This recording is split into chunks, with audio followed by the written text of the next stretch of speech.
आणि आता बातमी आहे ठाणे जिल्ह्यातून। ठाणे जिल्ह्यातील कल्याण तालुक्यातल्या ऐतिहासिक दुर्गाडी किल्ल्याबाबत आज कोर्टाने एक महत्त्वाचा निकाल दिला। 1976 साली मजलिस या मुस्लिम संघटनेने दुर्गाडी किल्ला हा मंदिर नसून मशीद आहे असा दावा दाखल केला होता।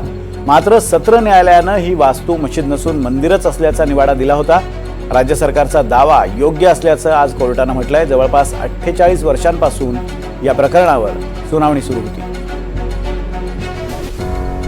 तर कल्याणच्या दुर्गाडी किल्ल्याचा निकाल आल्यानंतर डोंबिवलीतील शिवसैनिकांकडून जल्लोष करण्यात आलाय। त्यांनी फटाके वाजवत आणि पेढे भरवत एकमेकांना हा आनंद साजरा केलाय। यावेळी शिवसेनेचे नवनिर्वाचित आमदार राजेश मोरे यांनी न्याय व्यवस्था, हिंदू संघटना आणि उपमुख्यमंत्री एकनाथ शिंदे यांचे आभार मानले। दरम्यान न्यायालयाच्या निकालानंतर रवींद्र चव्हाण यांनी याबाबत काय प्रतिक्रिया दिली आपण पाहूयात।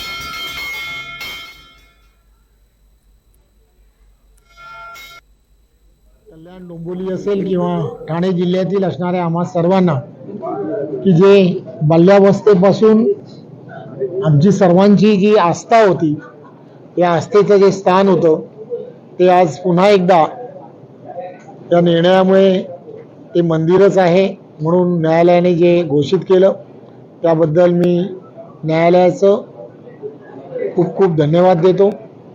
आणि यामध्ये मी फक्त शासनाला एवढंच विनंती करणार आहे की आज झालेल्या निर्णयाची येणाऱ्या काळामध्ये ही योग्य प्रकारे अंमलबजावणी करणं ही गरजेची असते।